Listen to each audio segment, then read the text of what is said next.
हरे कृष्णा। श्रीमद् भागवतम स्कंध 4 अध्याय 12 आज हम प्रारंभ करने जा रहे हैं। इस अध्याय का नाम है ध्रुव महाराज का भगवान के पास जाना। ओम नमो भगवते वासुदेवाय। ओम नमो भगवते वासुदेवाय। ओम नमो भगवते वासुदेवाय। नारायणं नमस्कृत्य नरं चैव नरोत्तमं देवीं सरस्वतीं व्यासं ततो जयमुदीरयेत्। नष्टप्रायेषु अभद्रेषु नित्यं भागवत सेवया भगवती उत्तमश्लोके भक्तिर्भवति नैष्ठिकी। ग्रंथराज श्रीमद् भागवतम की जय, श्रील प्रभुपाद की जय, गुरु महाराज की जय, आप सभी वैष्णव भक्त वृंद की जय। श्लोक नंबर 1। मैत्रेय उवाच ध्रुवं निवृत्तं प्रतिबुध्य वैशसा दपेतमन्युः भगवान् धनेश्वरः तत्रागतच्चारणायाक्षकिन्नरैः संस्तूयमानो न्यवदत् कृताञ्जलिम्। अनुवाद और तात्पर्य श्रील प्रभुपाद के द्वारा। श्रील प्रभुपाद की जय। महर्षि मैत्रेय ने कहा, हे विदुर, ध्रुव महाराज का क्रोध शांत हो गया और उन्होंने यक्षों का वध करना पूरी तरह बंद कर दिया। जब सर्वाधिक समृद्ध धनपति कुबेर को यह समाचार मिला तो वे ध्रुव के समक्ष प्रकट हुए। वे यक्षों, किन्नरों तथा चारणों द्वारा पूजित होकर अपने सामने हाथ जोड़कर खड़े हुए ध्रुव महाराज से बोले। तो ध्रुव महाराज का क्रोध तुरंत शांत हुआ जब मनु महाराज ने ऐसा उपदेश दिया। तो ये लक्षण है कि भक्त का क्रोध एक्चुअली ऊपरी होता है नियमों को पालन करने के लिए। जैसे राजा है ध्रुव, तो कुछ राज्य में शासन करने के लिए प्रॉपरली, लेकिन एक्चुअली जैसे ही मनु ने उनको उपदेश दिया तुरंत उन्होंने उनकी आज्ञा का पालन किया, शांत हो गए और पूरी तरह से यक्षों के साथ युद्ध करना उन्होंने बंद कर दिया।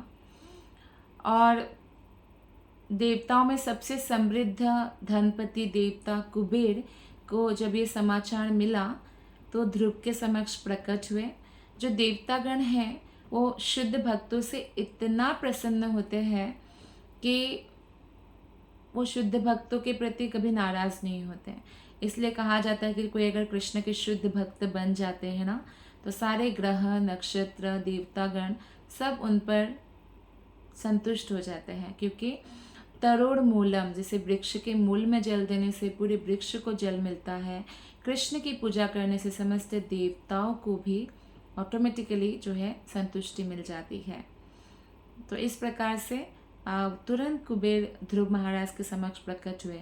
जैसे कि मार्कंडेय ऋषि जब भगवान विष्णु का ध्यान कर रहे थे, भगवान की बहुत अच्छी भक्ति कर रहे थे, तो भगवान शिव जी अपने गणों के साथ, पार्वती देवी के साथ स्वयं उनके सामने प्रकट हो गए। उन्होंने शिव जी की तपस्या नहीं किया था, लेकिन वो इतने प्रसन्न थे। और महादेव जी कहते हैं कि हम इतना प्रसन्न हैं और हमारा दर्शन कभी अधूरा नहीं जाता, तो इसलिए तुम कुछ हमसे मांगो, वरदान मांगो। तब भी वरदान मार्कंडेय ऋषि मांगते हैं कि आप जैसे जो उत्तम भक्त है, हमेशा उनके चरणों की मैं सेवा करूं, हमेशा उनका मुझे संग मिले, इस तरह से। तो वे यक्षों, किन्नरों और चारणों द्वारा पूजित होकर कौन उसके सामने अपने सामने हाथ जोड़कर खड़े हुए ध्रुव महाराज से बोले। यक्ष, किन्नरों और चारणों द्वारा भी कुबेर पूजित है और उन्होंने देखा कि ध्रुव महाराज हाथ जोड़े खड़े हैं, क्योंकि मनु उनके जो दादा है, दादाजी है, तो उन्होंने उनको ये सलाह दिया कि यक्षों के साथ युद्ध करना बंद कर दो, तो उन्होंने तुरंत बंद कर दिया। श्लोक नंबर 2। धनद उवाच भो क्षत्रि यदा याद परितुष्टोऽस्मि तेन यत्त्वं पितामहादेशात् वैरं दुत्स्याजमत्यजः। धनपति कुबेर ने कहा, है निष्पाप क्षत्रिय पुत्र, मुझे जानकर अत्यधिक प्रसन्नता हुई कि अपने पितामह के आदेश से तुमने वैर भाव को त्याग दिया। यद्यपि इसे त्याग कर पाना बहुत कठिन होता है, मैं तुमसे अत्यधिक प्रसन्न हूँ। एक्चुअली शुद्ध भक्त का कोई शत्रु मित्र नहीं होता। ध्रुव महाराज के अगर अंदर सचमुच ऐसे शत्रुता भाव होता, जैसे दुर्योधन के अंदर था, कंस के अंदर था, रावण के अंदर, हिरण्यकशिपु के अंदर, तो तुरंत त्याग नहीं कर पाते। आसुरिक व्यक्ति कभी भी तुरंत त्याग नहीं कर पाते क्रोध को या शत्रुता भाव को, नहीं, वो कभी नहीं भूलते। अर्जुन को देखिए तुरंत त्याग दिया था जब देखा कि अरे सारे संबंधी खड़े हैं युद्ध में और उनको मालूम है कृष्ण मेरे साथ है तो सब मारे जाएंगे, तो उन्होंने बोला कोई बात नहीं, हमें राज्य नहीं मिला तो हम भिक्षा मांग कर भले ही खा लेंगे, हमें नहीं चाहिए। तो यानी तुरंत इतना कंपेशन किसके अंदर होता है? भक्तों के अंदर। तो ऐसे ध्रुव महाराज तुरंत ही त्याग दिया वैर भाव को, और ये देखकर कुबेर अत्यंत प्रसन्न होते हैं और बोलते हैं मैं बहुत प्रसन्न हूँ तुमसे।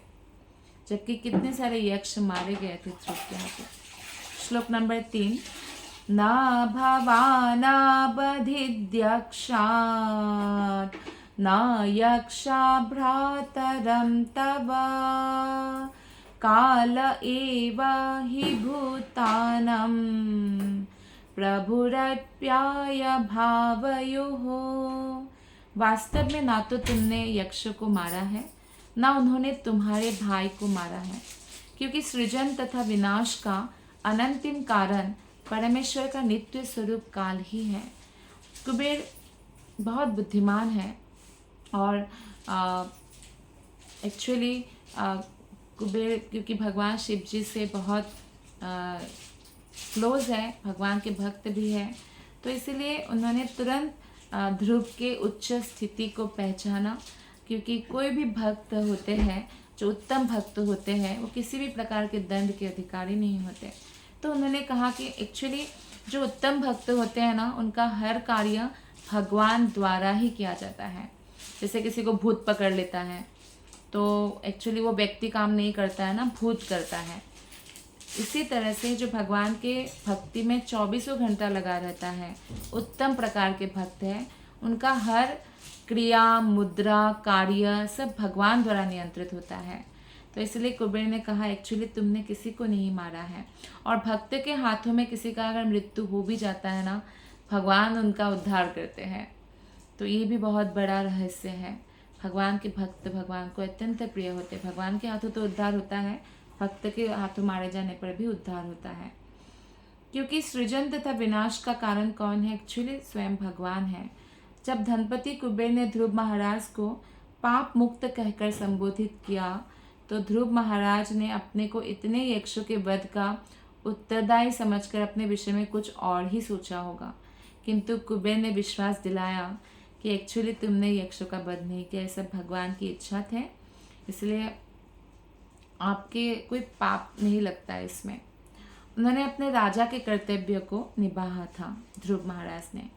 कुबेर ने कहा कि तुम्हें यह भी नहीं सोचना चाहिए कि यक्षों द्वारा तुम्हारे भाई का वध हुआ है, वो तो प्रकृति के नियम अनुसार काल के फेर से मारा गया है। प्रलय तथा सृष्टि के लिए अंततः नित्य काल ही उत्तरदायी है, जो भगवान के स्वरूपों में से एक है। तुम इन कृत्यों के भागी नहीं हो। नेक्स्ट श्लोक का है 4।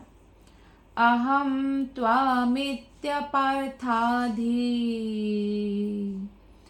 रज्ञानात् पुरुषस्य हि स्वाप्नि वा भात्य तद्ध्यानात् यया बंधा विपर्ययो।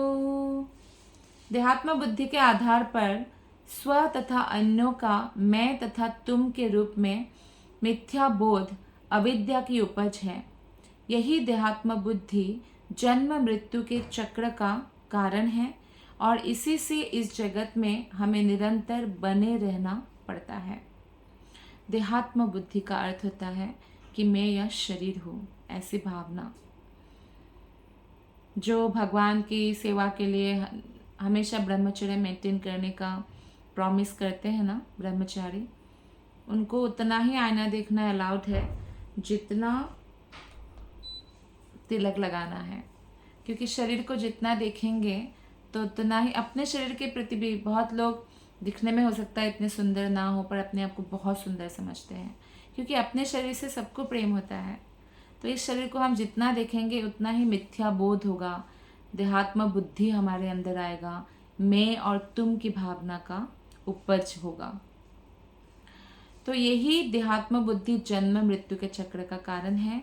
और जब तक हम ये बुद्धि नहीं त्यागेंगे, हमें बार बार जन्म लेना पड़ेगा, बार बार मरना पड़ेगा, बूढ़ा होना पड़ेगा, बीमार होना पड़ेगा और बार बार इस जगत में आना पड़ेगा। जैसे यहाँ पे श्रील प्रभुपाद जी एक उदाहरण देते हैं। हमारे शरीर का हाथ है, पैर है। जब हाथ पैर शरीर की सेवा कर रहे हैं, शरीर के साथ जुड़ा हुआ है, तो उनको शरीर ही माना जाता है।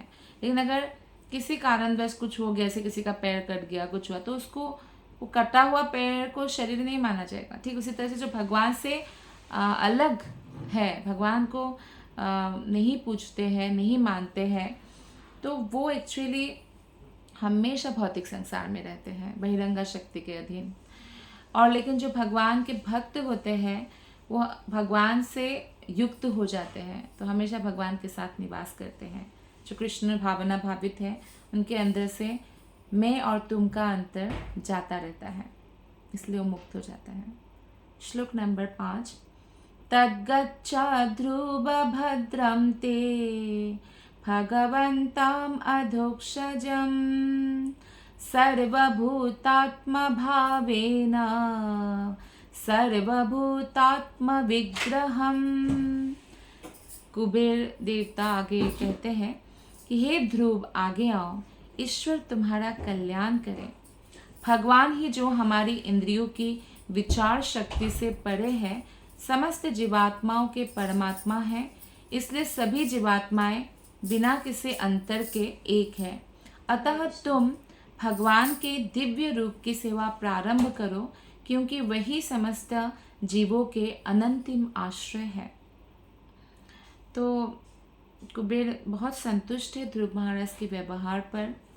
और देखिए, देवता शुद्ध भक्त पर इतना संतुष्ट होते हैं, निरंतर उनको आशीर्वाद देते हैं, ईश्वर तुम्हारा कल्याण करे। प्रेम भक्ति चंद्रिका में नरोत्तम दास ठाकुर ये लिखते भी है कि जब कोई भगवान कृष्ण की पूजा में प्रवृत्त होते हैं, अगर उन्होंने पहले देवता की सेवा किया भी है, भक्ति किया भी है, तो छोड़कर भी अगर वो एकांत भक्ति करने लगते हैं कृष्ण की, तो देवतागण अत्यंत प्रसन्न होते हैं, कहते साधु साधु, बहुत अच्छा हुआ। तो इसलिए अनन्य भक्त का जो पोजीशन है वो सबसे उच्च है हमारे शास्त्र के हिसाब से। तो इसलिए जो भगवान है वो हमारे इंद्रिय की विचार शक्ति से परे है, वो सबके परमात्मा है। और इसीलिए सभी जीवात्माओं को केवल भगवान की सेवा में लगे रहना चाहिए, क्योंकि भगवान ही अनंतिम आश्रय है, ऐसा कुबेर देव कहते हैं। तो यहाँ पर विग्रहम जो संस्कृत शब्द है बहुत महत्वपूर्ण है, क्योंकि यह इंगित करता है कि परम सत्य ही अंततः भगवान है। ब्रह्म संहिता में भी बताया गया है, ईश्वर परमा कृष्ण सच्चिदानंद विग्रह अनादिरादिर गोविंद सर्व कारण कारणम। सच्चिदानंद विग्रह है, और भगवान को क्योंकि हम अपने बद्ध अवस्था में नहीं देख सकते हैं, तो उनका अर्चा विग्रह अवतार है जो मंदिर में स्थापित है, जिनकी सेवा पूजा होती है, तो उनके दर्शन करने हमें जाना चाहिए।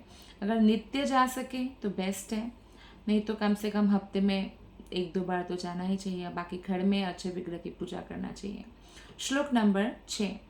भज स्वाभाजनीयांघ्रीं अभवाया भवच्छिदं युक्तं विराहितं शक्त्या गुणमय्यात्ममायया। अतः तुम अपने आप को भगवान की भक्ति में पूर्ण रूपेण प्रवृत्त करो, क्योंकि वही सांसारिक बंधन से हमें छुटकारा दिला सकते हैं। अपनी भौतिक शक्ति में आसक्त रहकर भी वे उससे क्रियाकलापों से विलग रहते हैं। भगवान की अकल्पनीय शक्ति से ही इस भौतिक जगत में प्रत्येक घटना घटती है। तो भौतिक जगत भले ही है, लेकिन ये भी तो भगवान का ही सृष्टि है।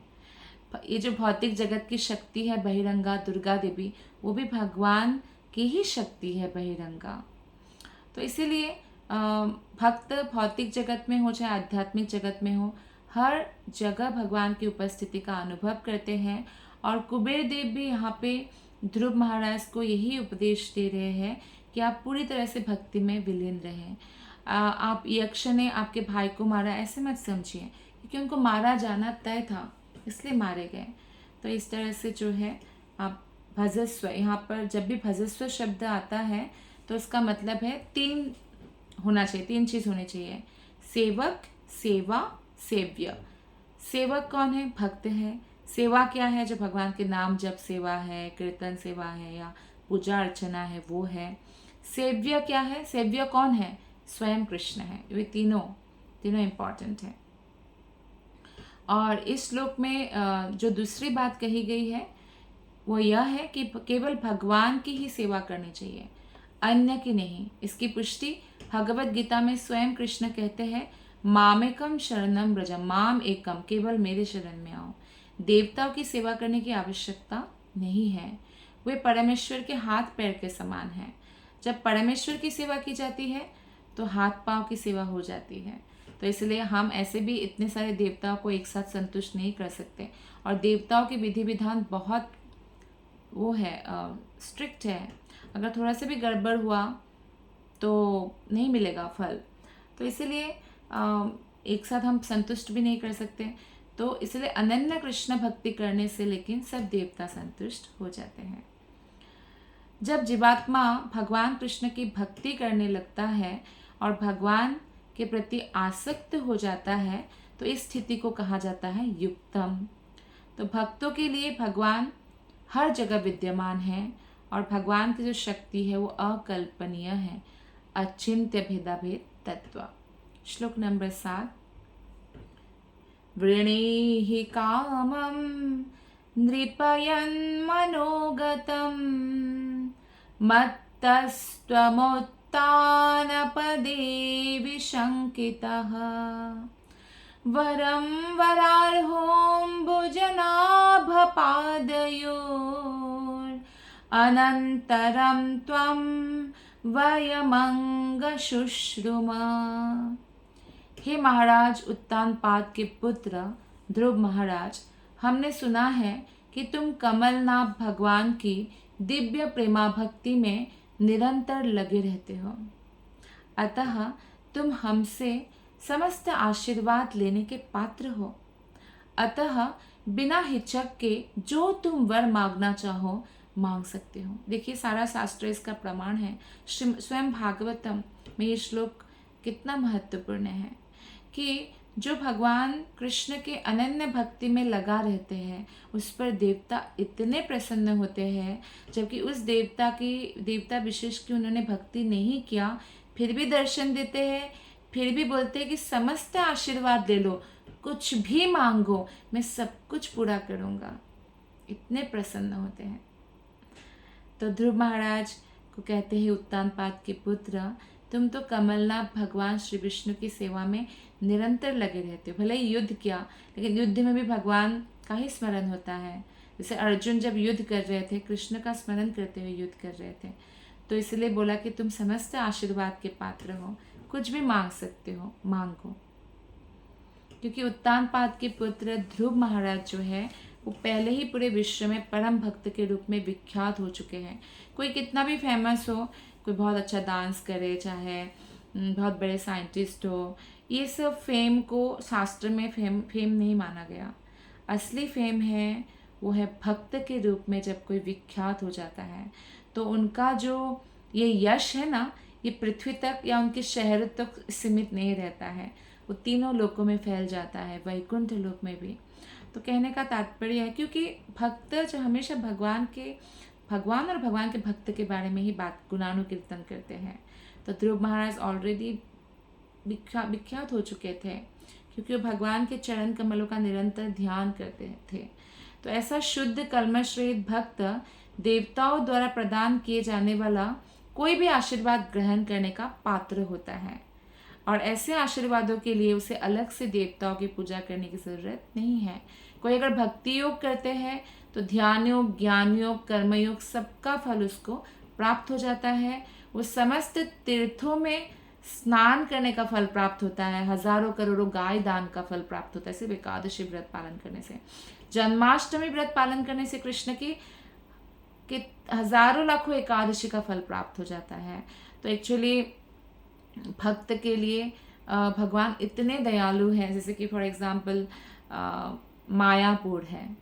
अभी मायापुर में इस्कॉन का विश्व का सबसे बड़ा मंदिर बन रहा है, वैदिक प्लेनेटोरियम। तो वहाँ पे जो मायापुर धाम है उसकी सृष्टि स्वयं श्रीमती राधा रानी करती है कृष्ण को रिझाने के लिए। और ये अनंत संहिता में शिवजी पार्वती जिसे ये पूरी कथा कहते हैं कि राधा रानी क्यों सृष्टि करती है।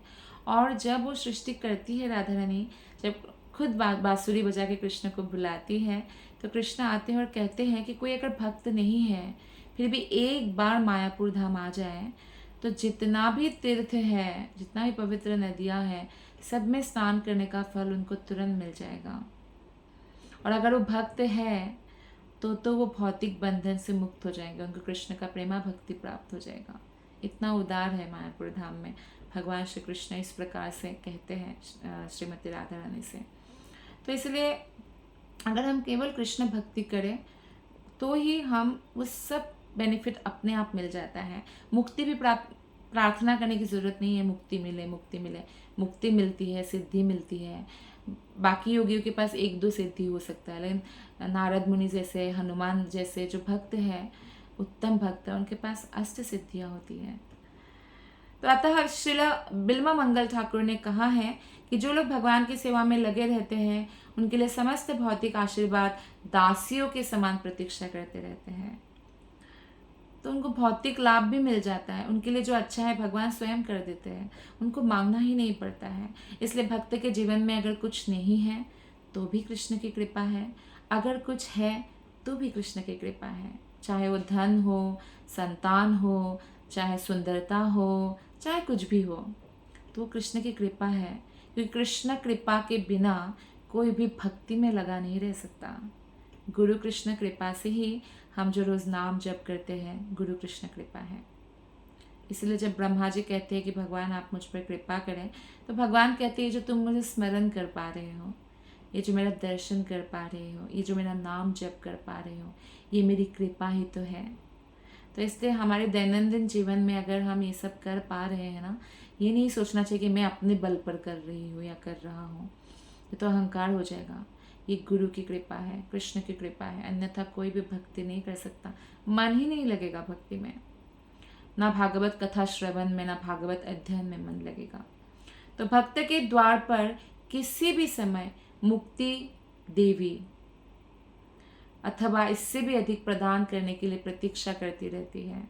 अतः भक्त होना ही सबसे सम्माननीय पद है। भगवान की दिव्य प्रेमा भक्ति द्वारा मनुष्य संसार के समस्त वरदान अनायास ही प्राप्त करते हैं। कुबेर ने ध्रुव महाराज से कहा कि उन्होंने सुन रखा है कि ध्रुव महाराज सदैव समाधि में रहते हैं। एक उत्तम भक्त ध्रुव महाराज, प्रहलाद महाराज जैसे जो भक्त हैं, वो आंखें खुली रखे, चाहे वो कुछ काम कर रहे हो, चाहे वो सो रहे हो, वो हमेशा समाधि में रहते हैं, क्योंकि उनका मन कृष्ण से एक सेकंड के लिए भी नहीं हटता। तो इस तरह से भगवान के चरणार वृंद के चिंतन करने के कारण वो सबसे उच्च पद के अधिकारी बन जाते हैं। स्वतः वो नहीं चाहते कि मैं उच्च पद के अधिकारी बनूं इसलिए भक्ति करूं, नहीं। उनका भक्ति का उद्देश्य फेमस होना नहीं है, उनका भक्ति का उद्देश्य है कृष्ण को प्रसन्न करना। दूसरे शब्द में उन्हें यह पता था कि ध्रुव महाराज को तीनों भौतिक लोकों में कोई वस्तु की इच्छा नहीं थी। कुबेर को पता है कि शुद्ध भक्त कभी भी धन जन, मेरा इतने फॉलोअर्स हो जाए, ये सब नहीं मांगते हैं। उन्हें पता था कि भगवान के चरणार बिंदु को स्मरण करते रहने के अतिरिक्त ध्रुव महाराज कुछ भी नहीं मांगेंगे। श्लोक नंबर 8। मैत्रेया उवाचा स राजराजेन वराय चोदितो ध्रुवो महाभागवतो महामतिः हरो सवव्रे चलितं स्मृतिं यया तरत्ययत्नेन दुरत्ययं तमः। महर्षि मैत्रेय ने आगे कहा, है विदुर, जब यक्षराज कुबेर ने ध्रुव महाराज से वर मांगने के लिए कहा तो उस परम विद्वान शुद्ध भक्त बुद्धिमान तथा विचारवान राजा ध्रुव ने यही याचना की, यही वर मांगा कि भगवान में उनकी अखंड श्रद्धा और स्मृति बनी रहे, क्योंकि इस प्रकार से मनुष्य अज्ञान के सागर को सरलता से पार कर सकता है, यद्यपि उसे पार करना अन्यों के लिए अत्यंत दुष्कर है। यानी अब इससे हमें सीख मिलती है कि हमें कभी भी कोई वरदान मांगने के लिए बोले, या आप कभी भी किसी देवता के मंदिर में भी अगर जाते हैं दर्शन के लिए, तो यही वरदान मांगे जैसे बुद्धिमान और विचारमान शुद्ध भक्त ध्रुव महाराज ने मांगा कि भगवान कृष्ण में अखंड श्रद्धा और स्मृति बनी रहे। और इससे बड़ा वरदान कुछ है भी नहीं, इससे बड़ा वरदान कुछ नहीं है। तो एक्चुअली मृत्यु के समय व्यक्ति जैसा स्मरण करते हैं वैसा उनको शरीर मिलता है। अगर उनका अखंड स्मृति है, अखंड श्रद्धा है और हर समय वो भगवान के में ही निमग्न रहते हैं स्मरण में, तो निश्चित रूप से उनको भगवत धाम प्राप्त होगा। यही तो फाइनल एग्जामिनेशन है ना, कि मृत्यु के समय भगवान को स्मरण करना है। क्या जगह है, क्या नहीं है, वो कोई मैटर नहीं करता। भगवान के स्मरण करने से उनको भगवान प्राप्त होंगे। तो वैदिक अनुष्ठानों के दक्ष अनुयायियों के विचार से वर कई प्रकार के होते हैं, जिनका संबंध धार्मिकता, आर्थिक उन्नति, इंद्रिय तृप्ति तथा मुक्ति से हो सकता है। धर्म, अर्थ, काम, मोक्ष। तो इन चारों नियमों को चतुर्वर्ग कहते हैं। इन सारे चतुर्वर्गों में से मोक्ष के वर्ग को सर्वोपरि माना जाता है कि मुक्ति मिल जाए। तो मानव के लिए भौतिक अज्ञान को पार करने में समर्थ होने को सर्वोच्च पुरुषार्थ अर्थात वरदान माना गया है। किंतु ध्रुव महाराज तो ऐसा वर चाहते थे कि जो उच्चतम पुरुषार्थ अर्थात मोक्ष से भी बढ़कर हो। भक्ति जो है मुक्ति से भी बढ़कर है। मोक्ष लघुतम, भक्ति के सामने मुक्ति बहुत तुच्छ लगने लगता है।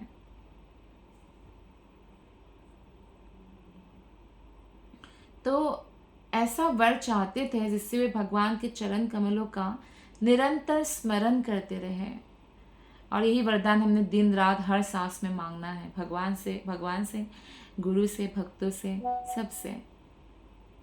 जब भक्त भगवान की निरंतर भक्ति करता हुआ इस पंचम पुरुषार्थ पद पर पहुंचता है तो उसकी दृष्टि में चतुर्थ पुरुषार्थ अर्थात मुक्ति तुच्छ लगने लगता है। जैसे कि भक्ति रसामृत सिंधु में रूप गोस्वामी पाद ने लिखा है। इस प्रकार संसार में जितने भी प्रकार के वर हो सकते हैं उनका विश्लेषण श्रील प्रबोधानंद सरस्वती ने किया है और ये स्पष्ट घोषणा की है कि शुद्ध भक्त के लिए उनका कोई महत्व नहीं है, किसी भी भौतिक चीज़ों का या मुक्ति का भी। ध्रुव महाराज महाभागवत भी थे। दो प्रकार के भागवत की हमें सेवा करना चाहिए। ग्रंथ भागवत, इसका अध्ययन करना है, श्रवण करना है, अपने जीवन में उतारना है, और व्यक्ति भागवत। ध्रुव महाराज व्यक्ति भागवत है, महाभागवत है। उनके चरित्र से हमें बहुत कुछ सीखने को मिलता है, जिससे हम भी भक्ति में एक उन्नत भक्त बन पाए। तो उनकी भक्त बुद्धि अति महान थी। तो यहाँ पे संस्कृत में बताया गया महामति ही।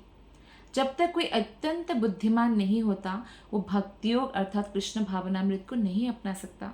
कृष्ण ने, अभी देखिए जगत में बहुत बुद्धिमान लोग हैं, भौतिक बुद्धि में वो अब बुद्धिमान लोग हैं और वो उन्हीं लोगों को रिकॉग्नाइज करते हैं। लेकिन भगवान के हिसाब से सबसे बुद्धिमान कौन है? जो कृष्ण भावनामृत को अपनाते हैं और इस भौतिक जगत में बार बार जन्म ना लेके भगवत धाम वापस जाते हैं, सेटल हो जाते हैं वहाँ हमेशा भगवान के साथ। तो अतः स्वाभाविक है कि प्रथम श्रेणी का भक्त प्रथम श्रेणी का बुद्धिमान व्यक्ति होता है और इसलिए वो इस संसार में किसी भी प्रकार के वरदान में रुचि नहीं रखता। तो इसलिए ध्रुव महाराज ने भी, अब कुबेर तो धनपति है, उनसे कुछ भी मांगा जा सकता था, लेकिन उन्होंने सिर्फ इतना ही मांगा जो एक्चुअली सभी धन में परम धन है भगवान कृष्ण के निरंतर स्मरण। तो यहाँ पे राजाओं के राजा ने स्वयं ध्रुव महाराज को प्रभुत संपत्ति मांगने को कहा। क्यों कुबेर को राजाओं के राजा कहा गया है? क्योंकि जब तक कुबेर का आशीर्वाद नहीं होता है ना, कोई राजा नहीं बन सकता। राजा मीन्स धन, किंतु ध्रुव महाराज ने स्वीकार नहीं किया कोई भी भौतिक धन या भौतिक वर, इसलिए ध्रुव महाराज को महामती कहा गया, यानी सबसे बुद्धिमान कहा गया है। श्लोक नंबर 9। तस्या प्रीतेन मनसा तां दत्वेडाविडस्ततः पश्यातोऽन्तर्दधे सोऽपि स्वपुरं प्रत्यपद्यत। इडविडा के पुत्र कुबेर अत्यधिक प्रसन्न हुए और उन्होंने प्रसन्नता पूर्वक ध्रुव महाराज को मनचाहा वरदान दिया। तत्पश्चात वे ध्रुव को देखते देखते अंतर्ध्यान हो गए और ध्रुव महाराज अपने राजधानी वापस चले गए। अभी देखिए, एक ही मुनि के पुत्र हैं, कुबेर भी रावण भी। कुबेर की माता है इडविडा, लेकिन रावण की माता एक राक्षसिनी थी। वो अपने पिता के कहने पर, क्योंकि मुनि बहुत प्रतापशाली थे, तो इसीलिए उन बहुत ज़्यादा अच्छा पुत्र होना चाहिए राक्षसों में भी, जैसे कुबेर है, ताकि वो युद्ध कर सके उनके साथ। तो ऐसा करने के लिए उन्होंने जानबूझकर अपनी बेटी को भेजा था विश्रवा मुनि के पास। लेकिन कुबेर का सोच देखिए अलग है, टोटली अलग है, क्योंकि वो देवता है। तो कुबेर बहुत प्रसन्न हुए ध्रुव महाराज के महामति को देखकर कि भगवान के प्रति ऐसी भक्ति और श्रद्धा की यही वरदान मांगा। बहुत प्रसन्न हुए और इसलिए मनचाहा वरदान उनको प्रदान किया। फिर वो अंतर्ध्यान हो गए। क्यों प्रसन्न होते देवता भी? क्योंकि देवता भी भगवान के भक्ति होते। वो जानते हैं कि सबसे बड़ा धन तो भगवान का स्मरण ही है, भगवान की भक्ति है। तो कुबेर तो इन देवताओं में से एक है। अतः कोई यह तर्क कर सकता है, श्रील प्रभुपाद कहते हैं, कि ध्रुव महाराज ने किसी देवता से क्यों वरदान लिया। इसका उत्तर है, वैष्णव के लिए देवता से ऐसा वर प्राप्त करने में कोई बंधन नहीं है जो कृष्ण भक्ति में आगे बढ़ाते हैं। उदाहरणार्थ जैसे गोपियों ने भी, कात्यायनी देवी कौन है? दुर्गा देवी है, स्वयं महादेव की पत्नी है। तो गोपियों ने भी कात्यायनी देवी की पूजा की थी कृष्ण को पाने के लिए। रुक्मिणी देवी स्वयं अम्बा, अंबिका, दुर्गा देवी की पूजा किया था कृष्ण को पति रूप में पाने के लिए। तो कोई भी वैष्णव देवताओं से वर मांग सकते हैं, लेकिन वो आध्यात्मिक वरदान ही मांगते हैं। और हमें भी ऐसा ही करना चाहिए, भक्ति मांगना चाहिए भगवान कृष्ण की। भागवत में कहा गया है कि परम पुरुष द्वारा मुक्ति प्रदान की जा सकती है, किंतु यदि भगवान द्वारा मुक्ति भी प्रदान की जाए तो भी भक्त जो है हमेशा भक्ति ही मांगते हैं, क्योंकि भक्ति में मुक्ति ऑटोमेटिकली समाहित होता है। तो ध्रुव महाराज ने कुबेर से मुक्ति नहीं मांगी कि मुझे वैकुंठ जाना है, केवल इतना ही याचना किया कि हमेशा भगवान का स्मरण करते रहे। तो वैष्णव सदा सबों का सम्मान करता है। तो जब कुबेर ने उन्हें आशीर्वाद दिया तो उन्होंने उसे स्वीकार किया सम्मान में, और इस तरह वो हमेशा जो है भक्ति में आगे बढ़ने का आशीर्वाद ले लिया। तो श्लोक नंबर 10 पढ़ के आज की कथा को हम विराम देंगे। अथाया जात यज्ञेशं क्रतुभिर्भूरि दक्षिणै द्रव्य क्रिया देवतानं कर्म कर्मा फलप्रदम। जब तक ध्रुव महाराज घर में रहे, उन्होंने समस्त यज्ञों के भोक्ता भगवान को प्रसन्न करने के लिए यज्ञोत्सव संपन्न किए, कृष्ण के लिए यज्ञ किया। जितने भी संस्कार संबंधी निर्दिष्ट यज्ञ है वे भगवान विष्णु को प्रसन्न करने के निमित्त है, क्योंकि वही ऐसे समस्त यज्ञों के लक्ष्य है और यज्ञ जन्य आशीर्वादों के प्रदाता है। तो भगवान यज्ञेश्वर है। इसलिए ये शांति का मंत्र क्या है कि कैसे हम शांति प्राप्त कर सकते हैं? भोक्ताराम यज्ञ तपसाम। सभी यज्ञों का, सभी तपस्या का एकमात्र भोक्ता स्वयं कृष्ण है। तो ध्रुव महाराज आदर्श राजा होने के नाते और प्रजा के लिए एक उदाहरण बनने के लिए भी, उनको सिखाने के लिए भी हमेशा वो भगवान विष्णु की प्रसन्नता के लिए यज्ञ करते रहे।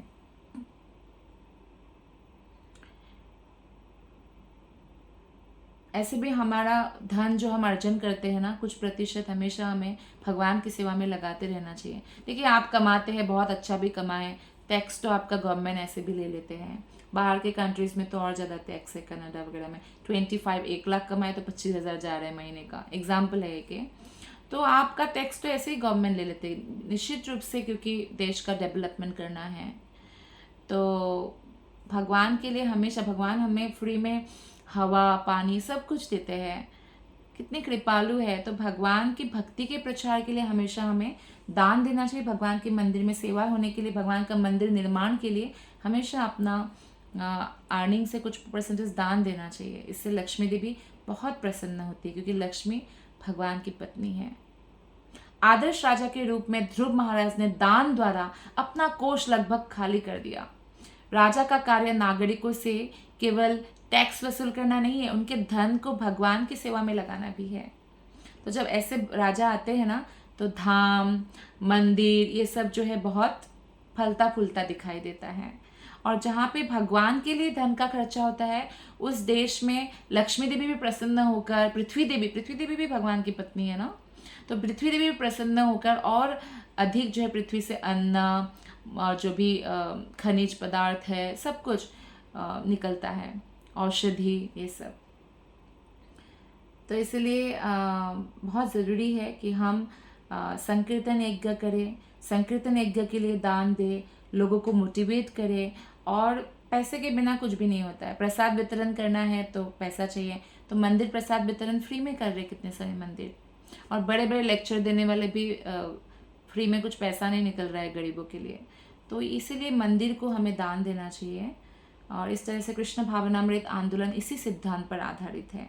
जहाँ तक संभव हो, मंदिर में या उससे बाहर प्रत्येक क्षण हरे कृष्ण मंत्र का व्यक्ति को जप करना चाहिए, और यथासंभव जितना कर पाए प्रसाद वितरण करना चाहिए। प्रसाद वितरण से और संकीर्तन से, ये 2 कार्य से पूरे विश्व में शांतिपूर्ण हो सकता है, पर जो वातावरण है, और विश्व समृद्ध बन सकता है। इसलिए प्रभुपाद पूरे विश्व में एक एक कोने में गए हरिनाम प्रचार करने के लिए, संकीर्तन के लिए। उन्होंने प्रसाद बांटा, खुद बना के 70 साल की उम्र में उन्होंने बांटा है सभी को, जिसको कृष्ण को जानते ही नहीं थे। तो यद्यपि ध्रुव महाराज महान भक्त थे और उन्हें इन यज्ञों से कुछ लेना देना नहीं था, उनको क्या जरूरत थी, वो तो अपना कल्याण हो ही चुका है, लेकिन वो प्रजा के कल्याण के लिए ऐसा कर रहे थे। तो थैंक यू वेरी मच। आज की कथा को हम यही विराम देते हैं। हरे कृष्ण।